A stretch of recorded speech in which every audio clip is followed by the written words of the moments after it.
কামারহাটি পুরসভায় 10 নম্বর ওয়ার্ডে জন্ডিসের প্রকোপ। জগন্নাথ ঘোষাল রোডে আরও এক আক্রান্তের হদিশ মিলেছে। জন্ডিসে আক্রান্ত এক কিশোর। কামারহাটিতে জন্ডিসে আক্রান্তের সংখ্যা বেড়ে হলো 31। জলের নমুনা ছাড়াও বেসরকারি সংস্থার জলের নমুনা সংগ্রহ করেছে পুরসভা। রাতারাতি জলের নতুন পাইপ বসানোর কাজও শুরু করেছে কামারহাটি পুরসভা।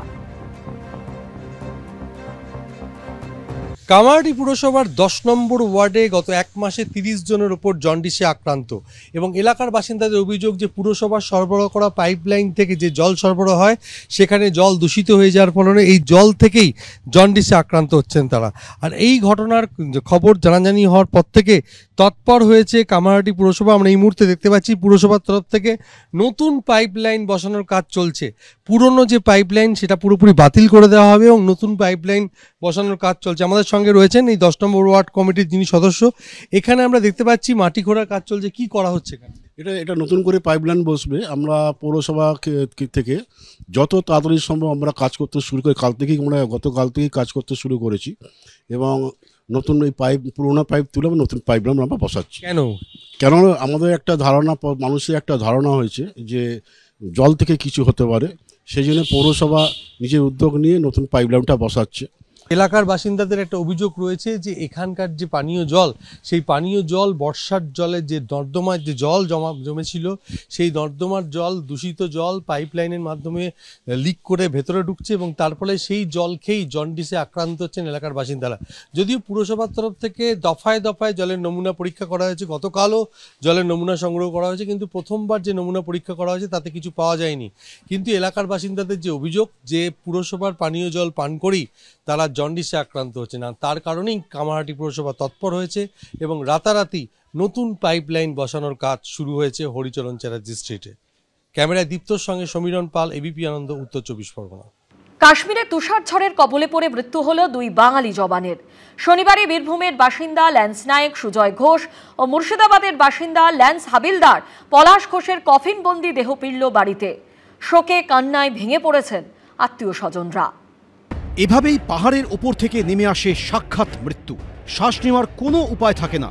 জম্মু কাশ্মীরের কিশতওয়ারের কোকের নাগে জঙ্গি দমন অভিযানের সময় ভয়াবহ তুষার ঝড়ের কবলে পড়ে মৃত্যু হল 2 বাঙালি সেনা জওয়ানের। বীরভূমের বাসিন্দা ল্যান্স নায়েক সুজয় ঘোষ এবং মুর্শিদাবাদের বাসিন্দা ল্যান্স হাবিলদার পলাশ ঘোষ। শনিবার দুজনের বাড়িতে পৌঁছয় ছেলের নিথর দেহ। বীরভূমের ভবানীপুর গ্রাম পঞ্চায়েতের কুন্ডিরা গ্রামের বাসিন্দা সুজয় ঘোষ 2018 সালে সিউড়ির বিদ্যাসাগর কলেজের 2য় বর্ষে পড়ার সময় সেনাবাহিনীতে যোগ দেন।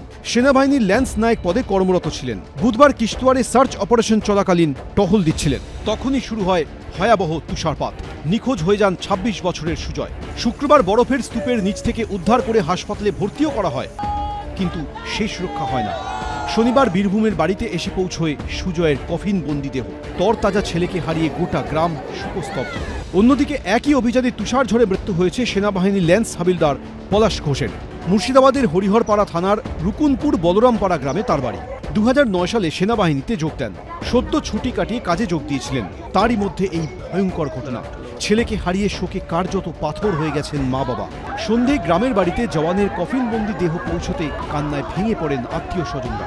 শোকে ভেঙে পড়ে গোটা গ্রাম। গান স্যালুটে শেষ শ্রদ্ধা জানানো হয় ল্যান্স হাবিলদার পলাশ ঘোষকে। গত এপ্রিল মাসে পেহেলগাঁওয়ের হামলাকারী জঙ্গিদের খোঁজে তল্লাশি চালাতে গিয়ে উধামপুরে সেনা জঙ্গি সংঘর্ষে নিহত হন নদিয়ার বাসিন্দা সেনার স্পেশাল ফোর্সের কমান্ডো ঝন্টু আলী শেখ। এবার কাশ্মীরে তুষার ঝড়ে মৃত্যু হল 2 বাঙালি জওয়ানের। রাজীব চৌধুরী, ভাস্কর মুখোপাধ্যায়, এবিপি আনন্দ। জোকা এসপ্ল্যানেড মেট্রো প্রকল্পে খিদিরপুর থেকে শুরু হয়েছে টানেল বোরিং এর কাজ। 3 মাস আগে যাত্রা শুরু করেছিল টানেল বোরিং মেশিন দুর্গা। এবার সেই কাজে শরিক হলো দিব্যা নামে আরও এক টানেল বোরিং মেশিন। সঙ্গী পেল দুর্গা। এবার আর একা নয়, দিব্যাকে সঙ্গে নিয়ে টানেল বোরিং এর কাজ চালাবে দুর্গা। জোকার সঙ্গে ধর্মতলা মেট্রো সংযুক্তির কাজ শুরু হয়েছে। এই কাজের গুরু দায়িত্বে 2টি টানেল বোরিং মেশিন। 3 মাস আগে দুর্গা কাজ শুরু করেছিল। শনিবার থেকে সেই কাজে শরিক হলো দিব্যা। চলতি বছরের 10ই জুলাই এই খিদিরপুর থেকেই যাত্রা শুরু করেছিল টানেল বোরিং মেশিন দুর্গা। আমরা যখন নিচের দিকে তাকাবো দেখতে পাবো যে জায়গা থেকে দুর্গা যাত্রা শুরু করেছিল সেই জায়গার শূন্যস্থানটি রয়েছে এবং দুর্গা এই মুহূর্তে 150 মিটার এগিয়ে গিয়েছে গত 3 মাসে। আর আজকে দ্বিতীয় টানেল বোরিং মেশিন, যার পোশাকি নাম দেওয়া হচ্ছে দিব্যা, সেটাও তার যাত্রা শুরু করছে। ভিক্টোরিয়ার উদ্দেশ্যে সেই যাত্রা রওনা দেবে। अभी करीब 2.65 किलोमीटर्स का अप्रोक्सीमेटली टनल बोरिंग होगा। उसमें Durga I think we have cross 150 metres we have crossed and Divya has just started so it will take some time.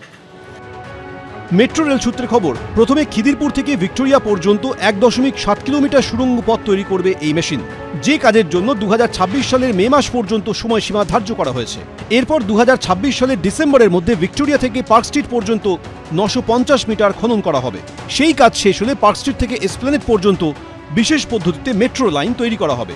It was told that once we launch the first TBM, we'll be launching in about 2 months' time. So it took us about only 15 days more. And we are very well within the schedule. We are undergoing a very heavy built-up urban metropolitan area, so a lot of challenges every day. But all the safety aspects are already in place. All our systems are robust, and that is why we have already done the initial drive, converted to main drive. 150 meters progress is done, and by God's grace, we are doing successfully so far now. Purple line মেট্রোর Khidirpur station তৈরি হওয়া নিয়ে চরম অনিশ্চয়তা দেখা দিয়েছিল। জট তৈরি হয়েছিল আলিপুর বডিগার্ড লাইন্সের জমির একাংশ নিয়ে। পরিস্থিতি এমন হয় যে মেট্রো রেলের তরফে নির্মাণকারী সংস্থা আরভিএনএলকে জানানো হয় খিদিরপুরকে বাদ দিয়েই কাজ এগোতে হবে। এই আবহে দফায় দফায় বৈঠকের পর শর্ত সাপেক্ষে মেট্রো রেলকে জমি দিতে রাজি হয় রাজ্য সরকার। এবার সেই প্রকল্পেই কাজ চলছে জোর গতিতে। অরিত্রিক ভট্টাচার্য, এবিপি আনন্দ। পেটের টানে ভিন রাজ্যে কাজে গিয়ে মর্মান্তিক পরিণতি। ব্যাঙ্গালোরে ভাড়া বাড়িতে আগুনে ঝলসে মৃত্যু হল মুর্শিদাবাদের 5 জন পরিযায়ী শ্রমিকের। আরও 2 জন আশঙ্কাজনক অবস্থায় হাসপাতালে চিকিৎসাধীন। পুলিশ সূত্রে খবর, শোয়ার ঘরে গ্যাস লিক করেই এই দুর্ঘটনা। রবিবার 5 জনের মৃতদেহ পৌঁছবে বহরমপুর ও হরিহর পাড়ার বাড়িতে।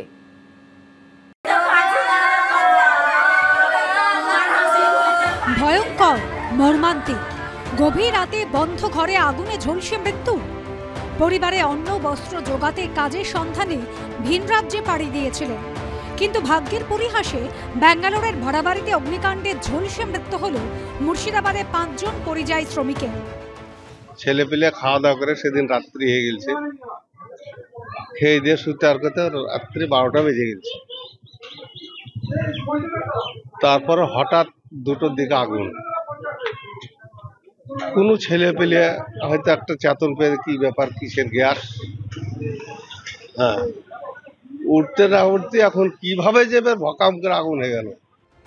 মাস 4 আগে কাজের সন্ধানে ভিন রাজ্যে পাড়ি দিয়েছিলেন 7 জন। সোমবার অগ্নিদগ্ধ প্রত্যেকেই। তার মধ্যে মৃত 5 জন পরিযায়ী শ্রমিকের 4 জনই বহরমপুরের নাগরাজোলের বাসিন্দা। মৃত অপর পরিযায়ী শ্রমিকের বাড়ি হরিহর পাড়ার খিদিরপুরে। সরকারের আমাকে কিছু দিলে আমি বাঁচতে পারি, পরের জায়গায় বাস করে। আমার 1 কাঠা সয় সম্পত্তি নাই, ছেলে মরে গেল, এবার আমাকে তো বাঁচতে হবে না, করতে হবে, লাতিটুকুন আছে, মানুষ করতে হবে আমাকে। বহরমপুর থানা সূত্রে খবর, ব্যাঙ্গালোরের 7 পরিযায়ী শ্রমিক যে ঘরে শুয়েছিলেন সেই ঘরে গ্যাস লিক করে। গ্যাস লাইটার জ্বালাতেই সিলিন্ডারে বিস্ফোরণ হয়। আগুন লেগে ঝলসে যান শ্রমিকরা। গ্যাসে পুড়ে গেছে এরকম ভাব বলছে। এখন কিছু করার নাই, এখন ছেলে পিলাকে কি করে মানুষ করবে, বউদিকে এবার ছেলে আছে, লাতিন আছে, বউ আছে, এখন তাদেরকে দেখতে হবে। কেউ দিলে পরে সেটা সাহায্য মাঝে দিলে সেটা আমার হবে, ঘর নাই দেওয়ার না, আমার ছেলের কিচ্ছু নাই, কেউ একবারেই গরিব। এই পরিবারের পিছনে আমি থাকবো, অন্ততপক্ষে ছেলে মেয়ে যারা আছে তাদের লেখাপড়ার দায়িত্ব আমি নিলাম। চিকিৎসাও আমি বিনা পয়সায় করবো আমার হসপিটাল থেকে, এটাও আমি কথা দিলাম। আমাদের সাংসদ ইউসুফ পাঠান, আমাদের এমএলএ হাসানুজ্জামান, তিনারাও আমার সঙ্গে টাইম টু টাইম যোগাযোগ রাখছেন। কন্ট্রাক্টরদের সঙ্গে আমাদের একটা কথা হয়েছে যে ওরা কিছু একটা সামথিং ডোনেশন করবে। পরিবারের রোজগারের সদস্যের অকাল মৃত্যুতে অনিশ্চয়তার আঁধারে ডুবেছে পরিবারগুলো। রাজীব চৌধুরীর রিপোর্ট, এবিপি আনন্দ, মুর্শিদাবাদ।